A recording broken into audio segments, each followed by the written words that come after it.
L'œuvre messianique de Christ sur la croix, cœur de l'histoire du salut et ouverture des temps nouveaux, du pardon, de la paix, de la réconciliation avec Dieu et du don de la vie éternelle.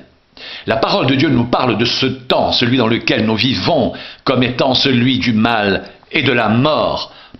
Elle porte notre attention sur le fait que la sagesse naturelle qui caractérise ce temps, frappée de déchéance absolue à cause de péché et de totale incapacité à conduire quiconque à la réelle et personnelle connaissance de Dieu, doit être impérativement et complètement abandonnée en tant que voie et moyen d'accès au salut éternel. Les hommes, détenteurs d'autorité et de pouvoir, puissants, tenants de toutes fonctions et responsabilités dans le cadre du gouvernement humain politico-religieux, c'est-à-dire du gouvernement de l'homme pécheur par l'homme pécheur, hors de tout cadre référentiel divin seul légitime, ces hommes frappés de complète cécité et de total déni spirituel, au même titre que les sages de ce monde, face à la splendide et divine vérité révélée, ont même impitoyablement crucifié le Seigneur de gloire. La prédication de la croix est une folie pour ceux qui périssent, mais pour nous qui sommes sauvés, elle est la puissance de Dieu. Aussi est-il écrit, je détruirai la sagesse des sages et j'anéantirai l'intelligence des intelligents. Où est le sage? Où est le scribe? Où est le disputeur de ce siècle? Dieu n'a-t-il pas convaincu de folie la sagesse du monde? Car puisque le monde avec sa sagesse n'a point connu Dieu, dans la sagesse de Dieu, il a plu à Dieu de sauver les croyants par la folie de la prédication. 1 Corinthiens 1, 18, 21.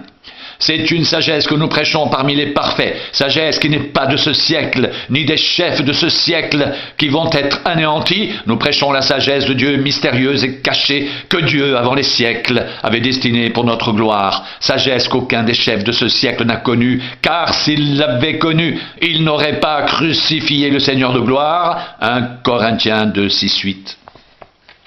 Le temps présent, celui de l'histoire de l'homme aliéné dans la condition d'être déchu, est caractérisé par une vie intrinsèquement transgressive et viscéralement rebelle à Dieu, la vie superficielle et vaine des sans-dieux.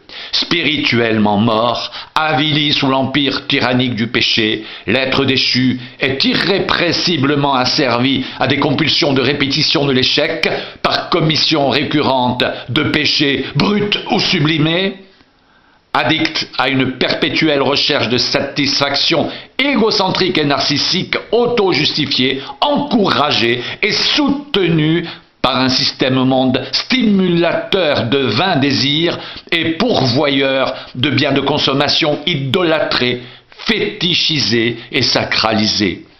Ce temps d'épaisses ténèbres d'obscurantistes virulents et haineux, rejets et oppositions, implicitement ou explicitement dirigés contre la personne même de Dieu, de son œuvre créatrice et rédemptrice, est implacablement et tragiquement dominé par Satan, le Dieu de ce siècle.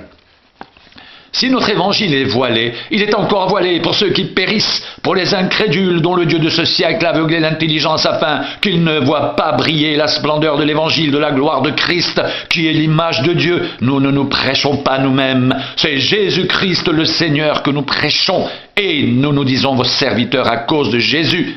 2 Corinthiens 4, 3, 5. Cependant, ce temps mauvais, délétère et mortifère, trouvera inéluctablement sa fin au jour du Seigneur, c'est-à-dire au jour du Seigneur Jésus-Christ, de la parousie, ou la venue de Christ, jour de la mise d'un terme décisif et définitif au présent siècle de mauvais, à la totale mise hors d'état de nuire de toutes les puissances hostiles au seul Dieu créateur et rédempteur en Jésus-Christ, puissance antagoniste de son unique et exclusive souveraine volonté salvatrice. La dernière puissance hostile qui doit être détruite sera la mort, Christ devant régner comme exclusif légitime roi. Enfin, le but de la rédemption sera ultimement atteint Quand au jour du Seigneur, la création, déchue et assujettie à la corruption du fait de la crise générique, transgressive, dégénérative, perpétrée en Éden par les premiers ascendants de l'humanité, Adam et Ève, sera intégralement délivrée. Ne savez-vous pas que vous êtes le temple de Dieu et que l'Esprit de Dieu habite en vous? Si quelqu'un détruit le temple de Dieu, Dieu le détruira, car le temple de Dieu est saint, et c'est ce que vous êtes, que nul ne s'abuse lui-même. Si quelqu'un parmi vous pense être sage selon ce siècle, qu'il devienne fou, afin de devenir sage, car la sagesse de ce monde est une folie devant Dieu. Aussi est-il écrit, il prend les sages dans leur ruse, et encore, le Seigneur connaît les pensées des sages, il sait qu'elles sont vaines, que personne donc ne mette sa gloire dans des hommes, car tout est à vous, soit Paul, soit Apollos, soit Céphas, soit le monde, soit la vie, soit la mort, soit les choses présentes, soit les choses à venir. Tout est à vous, et vous êtes à Christ, et Christ est à Dieu. 1 Corinthiens 3, 16, 23. J'estime que les souffrances du temps présent ne sauraient être comparées à la gloire à venir qui sera révélée pour nous. Aussi la création attend-elle avec un ardent désir la révélation des fils de Dieu, car la création a été soumise à la vanité, non de son gré, mais à cause de celui qui l'y a soumise, avec l'espérance qu'elle aussi sera affranchie de la servitude, de la corruption, pour avoir part à la liberté, de la gloire des enfants de Dieu. Or, nous savons que jusqu'à ce jour la création tout entière soupire et souffre les douleurs de l'enfantement. Et ce n'est pas elle seulement, mais nous aussi, qui avons les prémices de l'esprit, nous aussi nous soupirons en nous-mêmes en attendant l'adoption, la rédemption de notre corps, car c'est en espérance que nous sommes sauvés. Or, l'espérance qu'on voit n'est plus espérance. Ce qu'on voit, peut-on l'espérer encore? Mais si nous espérons ce que nous ne voyons pas, nous l'attendons avec persévérance. Romains 8, 18, 25. La prise de conscience, sous la motion du Saint-Esprit, du fait que Jésus-Christ est le Messie annoncé et promis par les prophètes de l'Ancien Testament, révèle en chacun de ces rachetés, par l'effet de sa puissante et déterminante grâce, la pleine et entière compréhension de l'histoire du salut en toutes ses implications historiques et supra-historiques et éternelles. La connaissance de Jésus comme Messie rédempteur établit l'être repenti et régénéré dans la certitude absolue que le royaume de Christ a surgi en tant que présente et irréductible réalité avec sa résurrection et son ascension au sein même d'un atavique et archaïque monde pécheur. Une fois tous ses ennemis vaincus, Jésus remettra son royaume à Dieu. La résurrection de Jésus-Christ est simultanément histoire présente et espérance finale, de même que le don de la vie de l'Esprit est simultanément expérience et espérance, et le royaume de Dieu simultanément actuel, présent et encore à venir et futur. Le Messie est entré dans son règne après s'être donné lui-même pour délivrer les pécheurs du présent siècle mauvais. En vertu de cette délivrance radicale, ceux qui sont en Christ sont encore temporairement dans ce monde, mais ils ne sont pas de ce monde. Irréversiblement, inassimilables à ce même monde, ils sont en raison de l'incompatibilité intrinsèque de leur nouvelle nature régénérée par la puissance transformatrice de la grâce divine résidant en eux, des êtres en Christ, des citoyens des cieux, citoyens du royaume de Dieu. Pour eux, la fin des temps est arrivée. Que la grâce et la paix vous soient données de la part de Dieu le Père et de notre Seigneur Jésus-Christ, qui s'est donné lui-même pour nos péchés, afin de nous arracher du présent siècle mauvais, selon la volonté de notre Dieu et Père, à qui soit la gloire au siècle des siècles. Amen. Galates 1, 3, 5. Rendez grâce au Père, qui vous a rendu capable d'avoir part à l'héritage des saints dans la lumière, qui nous a délivrés de la puissance des ténèbres et nous a transportés dans le royaume du Fils de son amour, en qui nous avons la rédemption, la rémission des péchés. Colossiens 1, 12, 14. En Christ, nous avons la rédemption par son sang, la rémission des péchés, selon la richesse de sa grâce que Dieu a répandue abondamment sur nous, par toute espèce de sagesse et d'intelligence, nous faisant connaître le mystère de sa volonté, selon le bienveillant dessein qu'il avait formé en lui-même, pour le mettre à exécution lorsque les temps seraient accomplis, de réunir toutes choses en Christ, celles qui sont dans les cieux et celles qui sont sur la terre. Éphésiens 1, 7, 10.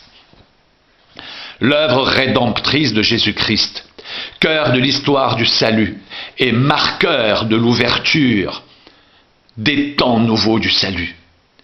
Par sa mort et sa résurrection, les promesses prophétiques de l'Ancien Testament ont été accomplies au sein du vieux système monde transgresseur et de ses structures hiérarchiques de dominance aliénante et perditionnelle. Un nouveau genre d'existence supérieure est désormais offert, ouvert et accessible par grâce aux hommes, par vraie repentance, réelle conversion, authentique nouvelle naissance et consciencieuse marche en nouveauté de vie, la vie de Christ, par Christ, pour Christ, en Christ, dans un royaume de nature radicalement différente de celui matrissant et profilant le vieux monde, frappé d'obsolescence et de nullité absolue à cause de vices invétérés et rédhibitoires de péché et rébellion contre Dieu. Le paradigme de la nouvelle alliance a réellement et irréversiblement surgi avec Christ, et même si l'ancien modèle n'a pas pour autant encore disparu, de par la résurrection du Seigneur de gloire, les temps nouveaux du salut et le monde surnaturel ont d'ores et déjà paru, pris place et puissamment commencé leur irrésistible et indéfectible process de croissance, développement et maturation, inflexiblement tendu vers la pleine et entière manifestation du règne de Dieu. Le royaume de Christ inauguré avec sa résurrection et son ascension constitue donc déjà historiquement une irréductible réalité actuelle, présente, en laquelle son peuple racheté est véritablement entré, et ce, indépendamment de son invisibilité au regard humain et son imperceptibilité à la conscience naturelle. Si la résurrection des morts demeure un événement encore à venir, à la fin de l'âge présent, avec le changement de mortalité en immortalité, l'infaillible divin process résurrectionnel global n'en est pas moins lancé en la personne de Jésus-Christ par le glorieux événement de sa résurrection d'entre les morts. Ainsi, le don de Dieu des temps du salut accompli en une seule fois dans le seul et unique événement de la croix est séquencé en deux temps de réalisation, celui de l'expérience présente et celui du parachèvement futur. C'est en ce sens que le royaume de Dieu demeure dans l'attente active de son expression et sa manifestation finale, une espérance dite eschatologique. Christ est ressuscité des morts. Il est les prémices de ceux qui sont morts. Car puisque la mort est venue par un homme, c'est aussi par un homme qu'est venue la résurrection des morts. Et comme tous meurent en Adam, de même aussi tous revivront en Christ, mais chacun en son rang. Christ comme prémisse, puis ceux qui appartiennent à Christ lors de son avènement. Ensuite viendra la fin, quand il remettra le royaume à celui qui est Dieu et Père, après avoir détruit toute domination, toute autorité et toute puissance. Car il faut qu'il règne jusqu'à ce qu'il ait mis tous les ennemis sous ses pieds. Le dernier ennemi qui sera détruit, c'est la mort. 1 Corinthiens 1, 15, 20, 26.